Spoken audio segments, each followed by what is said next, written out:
Eu sou a Denise Malheiros, eu sou patologista renal da Faculdade de Medicina, do HC, e hoje nós retomamos as atividades do Clube do Rim, foi a primeira reunião desse ano.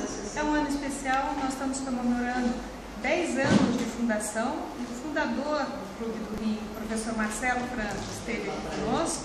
Nós tivemos representantes de vários estados, da Bahia, do Rio Grande do Sul, do Maranhão, e outros não conseguiram vir, mas é sempre um momento de reunião, de troca de casos. Nós estamos com uma pauta muito boa para esse ano, uma próxima reunião já está marcada e será em Salvador, em maio, e nós contamos com a presença de todos. Isso tem sido um fórum importante para troca de casos, experiências, projetos, e a gente espera que seja um estímulo para novas vocações em patologia renal.